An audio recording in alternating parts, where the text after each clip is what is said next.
За сайн байцгаана уу? Энэ өдрийн мэндийг хүргэе. Дараагийн видеоор уулзж байгаадаа баяртай байна. За би одоогийн байдлаар энэ Rare Earth Element буюу нэг газрын ховор шорооны элементийн Grid Control хийж байгаа компани талбай дээр ирээд ажиллаад гар үеэр орцод явж байна. За өнөөдрийн мань ярих сэдв болохоор зэрэг саяхан манай нэг компанид бий болсон нэг бодит жишээ дээр гарсан сэдв байгаа юм. Тэр үхээр зэрэг за манайх нэг шинэ залууг явуулагч ажил авсан л да. Одоо нэг кортон сургуулийг төгсөөд удаагүй байгаа. Ажлын байрнаар удаагүй байгаа нэг Канад залууг ажилд авсан. Тэгээ манай компани өөрөө консалтинг компани болохоор ингээд ийш тийш нэг клиентууд руу одоо явуулагчд илгээдэг. Тэгээ тэр хүнийг Австралийн зүүн хэрэг дээр байдаг Queensland гэдэг одоо мужи руу хайгуул ажил явуулсан байна. Тэгээд нэг 3-4 хоногийн дараагаар нөгөө цаатлын компаниас нь манай компани менежер мэйл ирж ийн л да. Их гоё илдэг одоо тийм сайхан хөхтэй. Гэхдээ яг ингээр хэлэх юм бол танаа нь явуулсан геологч чинь манай төлөвлөсөн цооногийг 10 градусаар зөрүүлээд азимутыг нь тавьсан байна шүү дээ.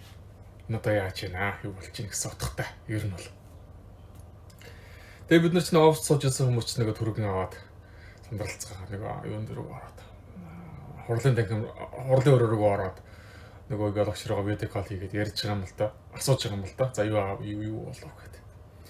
Тэгээ нөгөө залуу маань хэлж байгаа. Би бол одоо яг ингээл тэр цаатлын компани төслийн геологч өгсөн одоо цооногийн жагсаалтны дагуу тэн дээр байсан одоо цооногийн азимутын дагуу цооногоо өрөм машина цооногоо байрлуулсан гэж. Тэгээд сүүлд нь ингээд сөрвөө хийгээд нөгөө цооногийн хажаал хэмжээд үтсэн чинь 10 градусаар зөрчсөн байна. 8-аас 10 градусаар зөрчсөн байна. Би бол яг л одоо компьютераар ингээд байрлуулсан гэдэг чинь. Тэгээ бид нэр за тэгвэл юугаа цооногийн жагсаалтыг бидний дунд явуулаад тахаж гэдэг. Тэгээ нэг хэдэн минут болж байгаад жагсаалт нь өрөөд ирчих. Тэгээ тэн дээр харж байхад бол азимут дээр 2 утга байдаг л та угаасаа. Соронзон хойд зүг, за байгалийн жинхэнэ хойд зүг гэсэн 2 баган байдаг гэсэн. 2 баган дээр ингээд 2 одоо азимут тавигдаад тэр 2 азимут нь тэр жагсаалтан дээр 8 градусын зөрүүтэй хоорондоо. Одоо жишээ нь 90 градусаар тавьсан цооног байхад нөгөөх нь 100 градус гэсэн нэг өндлөлтөөр бичигдсэн байдаг. За тэгээ бид нар асуулаа чи аль градусыг ашиглаж одоо ингээд юугаа тавьсан бэ? Цооногоо байрлуулсан өрмөн машина өрмөн одоо талбай дээр байрлуулсан бай гэдээ асуулаа. Тэгсэн нөгөө хүмүүс маань би энэ яг энэ байгалийн жинхэнэ хойд зүгийг ашигласан юм аа гэж байгаа юм л да. Тэгэнгუთ бид нар ойлгож байгаа юм л да. Нэг Монголоор өстэй нөгөө төчлөлж байгаа юм л да. Яг нөгөө шинэ залуу хүн бас нөгөө ажлын байрнаар удаагүй байгаа хүний юу гарч ийн гэсэн үг, алдаа гарч ийн гэсэн үг. Энэ тохиолдолд ерөөсөө бид нар яг соронзон хойд зүгийг буюу компас маань өөрөө компьютер компьютер хэмжиж байгаа. Компас маань соронзон хойд зүгээр захирагдаж эргэж байгаа. Нөгөө улаан зүүн тийш харж явж байгаа учраас соронзон хойд зүгээр энтлийн баганаар нь бид нэр цоног байрлуулах хэрэгтэй гэсэн үг. За тэгээд ер нь яг хоо азимут бол яг хоо цоногийн азимут бол яг хоо ерөнхийдөө нэг 5-аас 10 градус яг хоо хэр хурдан өрөмдөж байгаа, ямар гүнд өрөмдөж байгаа. За тэгээд чулуулгын хатуулаг ямар хуу байна. Өрмийн биетний одоо нөгөө хэр илэгдсэн байгаас хамаарна. За тэгээ өрмийн мастрын туршлага хэр дагалдаж өрөмдөж байгаас хамаараад ингээд нэг хазаадаг л да. Тэгтээ яг хоо 5-10 градусаар хазаах. За 10 градусаар хазаагаад ирэх юм бол нэлээд бас асуудал болж ирдэг. Тэгтэл нөгөө 0 градусаар хэмжсэн азимутын чиглэл яг геологчийн нөгөө байрлуулж өгсөн чиг байгаа шүү дээ. Тэгээ доошоогоо бол 20-30 метрт нөгөө цооног маань яаж одоо 10 градус дотор хазааж болно гэсэн үг. Тэгтэл нөгөө хүмүүний маань байрлуулсан цооног маань ерөөсөө яг юу орчихсон. Яг одоо нөгөө анханасаа л ерөөсөө шууд байгалийн жинхэнэ хойд зүгээр нь цооногоо байрлуулсан байгаа байхгүй юу. Тэгэхээр тэр маань аяндаа нөгөө тэр чин зөрөөтэй учраас сөрөө хийгээд үцхэд ялгаа гарна гэсэн үг. За тэгээ ер нь бол манай компани тэгээд ер нь бараг тэр эхний 4 цооногийг нь продакшн хаалгаар өрөмтсөн бол таарсан л да яалтчгүй. Нэг 10 градусын зөрөөтэйгээр өрөмтсөн бол таарсан. Яг нь ер нь бол цооног ерөнхийдөө нөгөө нар зөв ноштаг мэр гэж байгаа учраас градус нэмэгдэх хандлагатай байдаг. Ер нь л ингээд 90 градусаар тавьсан цооног 91, 92, 93, 94, 95 цооногийнхоо төгсөд 95, 6, 7 хүрэх магадлал байдаг. Гэхдээ яг байнга нэмэгдэхгүй дээ. Яг хэлбэлцэлтэй ингэж нэмэгдэн хасагдсан нэмэгдэх. Гэтэл ерөнхийдөө бол нөгөө нэг стагнын ширгэж байгаа учраас нар зов өргөж байгаа учраас градус нэмэгдэх хандлагатай байдаг. 90 градус тавьсан цооног бол 95, 6 болох хандлагатай байдаг. Мэдээж сая хэлсэн нэмэн цооногийн нөгөө өрөмдөж байгаа урмын мастрын чадвар одоо RC бол удаа иргэдэг. RC-г эргэлт тэгээд нөгөө чулуулагын хатуулаг нөгөө дээрээс нөгж байгаа даралт агарын нөгөө компрессорын даралт маралт тэр маш олон зүйлээс хамаараад нөгөө цооногийн хазаалт маань ингэж бас жоохон нөлөөлдөг байж байгаа. Diamond бол угаасаа маш хурд эргэж байгаа. Тэгэхдээ нөгөө бас нар зов эргэж байгаа учраас аль бол бага зэрэг нөгөө нь ингээд юу рүүгээ нар зов тал хүндээ градус нэмэгдэх гэдэг гэсэн үг бас. За тэгээд ийм зүйл болсон. Тэгээд одоо бид нар би энэ дэр зурган дээр ахаа тайлбарлах гэж байна л да. Юу 2-3 хойд зүгийн тухай яриад эхлэвэ гэдэг. Тэгэхээр бол байгалийн хойд зүг, байгалийн жинхэнэ хойд зүг, соронзон хойд зүг гэсэн хоёр зүйл гараад ирлээ. Энэ маань цооног байрлуулахад өөр байдаг юм байна. Цооногоо одоо төслийн геологч цооногийг төлөвлөхдөө байгалийн жинхэнэ хойд зүг дээр тулгуурлаж төлөвлөнө. За тэрийг одоо талбайн геологч, одоо урмын геологч урим машиныг байрлуулахдаа соронзон хойд зүгийг ашиглаж байрлуулна. Энэ хоёр маань хоорондоо нөгөө нэг зөрөө гардаг учраас дараа нь сөрвөө хийгээд үзэхэд яг байгалийн жинхэнэ хойд зүгээрээ бид нар утгыг авч ашигладаг гэсэн үг. За энийг зурган дээр тайлбарлая. За энэ зурган дээр харагдаж байгаагаар бол дэлхийн бөмбөрцөг маань харагдаж байна тийм ээ. За тэгээд энэ одоо хар шугам маань энэ хар сум маань яг жинхэнэ одоо True North Pole буюу нөгөө жинхэнэ хойд зүг рүү, байгалийн жинхэнэ хойд зүг рүү чиглэж байгаа. Энэ нөгөө газар зүйн геологийн зураг, бүх програм, бүх юм маань яг энэ дээр л хойд зүгийг чиглэж байрлаж байна гэсэн үг.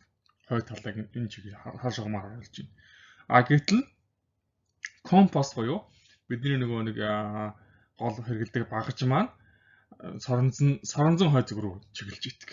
Тэгээ соронзон хойд зүг нь энэ зурган дээр харж байгаа бол давхцахгүй байгаа хоорондоо зөрүүтэй байршилтай. Тэгээд ирэнгуут нөгөө газар орны хаана байгаагаас хамаарат энэ улаан шугам, хар шугам хоёрын хооронд ялгаа гарч ирж байгаа биз? Одоо жишээ нь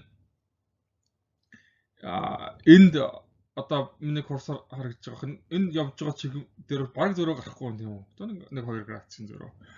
Гэтэл энэ дээр бол нэгээс 2 3 градусын зөрөө. Хаана байгаагаас хамаарат энэ нөгөө байгалийн хойд зүг, соронзон хойд зүг хоёр мөн зөрдөг гэсэн үг. Энэ улаан шугамын дагуу компас маань ерөөсөө чиглэгдэж ингэж байрлана. За яг нь цааш нэг баруун гарын, зүүн гарын ажлыг нэг бас ярина л да. Манай геофизикийн дээр бол маш олон зүйл ярих байна. За ийм байдаг юм байна. Ерөөсөө байгалийн хойд зүг, соронзон хойд зүг хоёр манд давхцдаг юм байна хоорондоо. Тэгэхээр зэрэг компас маань ерөөсөө соронзон хойд зүг дээр тулгуурласан учраас ингээд зөрөө гардаг гэсэн үг. За дараагийн зурган дээр за энэ ингээд дэлхийн бөмбөрцөг дээрээс нь харсан байна тийм үү. Энэ цэнгэр шугамаар бол нөгөө соронзон хойд зүгийг харуулж байна. Энэ нөхөр чинь байгалийн хойд зүгтээ давхцдаг байгаас гадна нүүдэг байна. Хөдөлдөг. Ингээд одоо 1900 онд бол энд байсан юм тийм одоо Канадын хойд хэсэгт. Тэгээ ингээд хоошоогоо нүүсээрээ гадна 2020 оны үед л одоо бараг л давхцангаал алдсан байна одоо бол. Одоо яг хоо ерөнхийдөө дэлхийн аль бус нутагт энэ зөрүү бол маш багассан гэсэн үг. Тэгэхээр бараг энэ хоёр маань хооронд давхцах гэдэг шүү дээ. За тэгэхээр одоо ингээд миний сая хэлсэн дэлхийн бөмбөрцгийн аль хэсэгт байрлаж байгаасаа тэр тухайн одоо цооног гэх юм одоо машингэнээр цооног маань байрлаж байгаасаа хамаарат соронзон хойд зүг, байгалийн жинхэнэ хойд зүг хоёр маань хоорондоо ялгаатай байх гэсэн үг. За жишээ нь энэ одоо яг одоогийн 2020 оны байдлаар бол энэ англ харж байна. Англ дээр л баг зураг гарахгүй тийм үү. Яг л одоо компьютер үрзэнгууд компьютерны шигээ чиглэнэ. Яг л нөгөө яг дунд нь наадталт нөгөө юу маань байж байна. Байгалийн маань жинхэнэ хойд зүг биш. Нэг зураг гарахгүй. Гэтэл манай Монгол руу харъя. За Монгол руу бол нэг баг зэрэг зэрэг гарах гэж байгаас 2 3 градусын зэрэг 4 градусын зэрэг ч юм уу магадгүй. Гэтэл энэ 1960 70 80-ад оны үед үл энэ зэрэг асар их байсан байгаас Монголд нэг хаагтар мэдрэгдэхгүй. Ийшээг ингэж хэлж бод нэг хаагтар мэдрэгдэхгүй. Харин Гренланд одоо Англи одоо юу гэдгийг нь зарим улсуудад л зөрүү маш их байсан. Яг явандаа ингээд азаа нөгөө байгалийн соронзон хойд зүг нь байгалийн жинхэнэ хойд зүг ойртож байгаа учраас ялгаа ингээд бараг мэдрэгдэх байж. За энэ зүйл мөн одоо ингээд юу бүрслүүлж төсөгдөг байх нэ. За энэ ногоон шугамыг харж байна. Ногоон шугам бол хосор ингэж яваад нойд гэж байгаа. Энэ ямар ч ажил байхгүй гэсэн. Давхцаж байгаа гэсэн. Одоо байгалийн хойд зүг соронзон хойд зүг юм хооронд яг давхцдаг зөрөө гардаггүй. Нойд гэж тэмдэглэж байна гэсэн. Энэ шугамны авсараа Монгол орны маань өнгөрж байгаа. За энд бол яг говьалтай Баян хонгорын нутаг яг нойр шугамд л харж байгаа. Энд бол компьютер яг л байгалийн хойд зүгийг заадаг гэсэн үг. За тэгээ яг нь одоо Доронтын нутаг руу Хэнти Сүхбаатарын нутаг руу болохоо зэрэг нэг энэ хайлбар нь болохоо зэрэг 2 градусаар явж байгаа хаа. Тэгээ 2 градусаар энэ нойд энэ 2 градусаар явж байна. Энэ 6 градусын ялгаа гардаг Монголд маань 0-оос 6 градус ял. Нэг айхтар ялгаа гардаггүй учраас бас ингэ хүн манай аялагч анзаардаггүй. Тэгтээ бол бас нарийн хэмжих юм бол нэг одоо бүр Сүхбаатарын тайгуул явж байгаа хүмүүс л нэг градусын компасын ялгаа авч байгаа байдаг охин шүү. За тэгээд сая миний ярьсан жишээ болохоос одоо манай ажиллаж байгаа газар манай компани баруун австрал энд байрлаж байгаа. Нэг зөрөө гардаггүй. 2 градусын зөрөө гардаг. Гэтэл Queensland гэх мууч маань энд бич. Австралийн зүүн хойд. Энд яг л 8 градусын зөрөөтэй гардаг. За энэ Сидней байрлаж байгаа газар бүр 12 градусын зөрөөтэй. Маш ингээ зөрөө гарч ирэх юм тийм үү. Тэгэхээр зэрэг газар орны энэ дэлхийн бөмбөрцгийн хаана байрлаж байгаагаас хамаарат энэ соронзон хойд зүг байгалийн хойд зүгээр нь хоорондоо ингээ өөр байх нэ. Жишээ нь Америкт бол угаасаа бараг ялгаа гардаггүй байх нь байна. За яг ийшээ бол за энэ тал руугаа баруун тал руугаа ялгаагаан зүүн руугаа. Гэхдээ тэр нэг яг голоор нь ингээд гарцсан байна. Тэр ногоон шугам гарцсан байна. 0 шугам гарцсан байна. Африк бараг ялгаа гардаггүй юм байна. Австралийн баруун талд ялгаа гардаггүй юм байна гэх мэтлээ ингээд зургийг ашиглаж болдог гэсэн үг. За ингээд цооногийн чиглэл азимуттай холбоотой мэдээлэл өргөлөө. Анхаарал тавьсанд баярлалаа. Нэмэлттэй зүйл хэлэхэд одоо энэ харагдж байгаа зурган дээр бол нөгөө цооногийн жигсаал харагдаж байна. Энэ яг бодит зураг учраас компани мэдээлэл байгаа учраас зарим нөгөө цооногийн координат тусгай зөвшөөрлийн дугаар, лицензийн дугаар, зарим нэг наривчлалтын мэдээллийг халахалт нууцсан байж байгаа. Тэгээ одоо миний сая яриадсан улаан хүрээний дотор яг нэг байгалийн хойд зүг, соронзон хойд зүг хоёр маань хоорондоо юм хоёр одоо энд жишээ нь эхний цаон 1-р цаоныг бол ингээд 200 байгалийн жинхэнэ хойд зүгээр 200 градус гэж тавигдсан бол соронзон хойд зүгээр 198 градус 2 градус ялгаатай. Энэ бол баруун австрал дөрөмжлөгдөж байгаа хийгдэж байгаа хайгуул ажлын зураг учраас ингээд 2 градус ялгаатай харагдчихна гэсэн. Харин Queensland буюу нэг сая манай гарсан асуудал болохоо зэрэг энэ бол ингээд 200 гэсэн бол энэ бүр 190 градус гэж тавигдах хэрэгтэй. Тэгэхээр нөгөө геологч маань артлын багна буюу 190 градус гэж тавигдсан байсан азимутаар компас ашиглаж өрмө байрлуулах хэрэгтэй байсан гэсэн. Гэтэл нөгөө хүн маань эхний багна буюу 200-аар цоногоо байрлуулчихгод 10 градусын зөрүүгээс гарч. За ингээд анхаарал тавьсанд баярлалаа.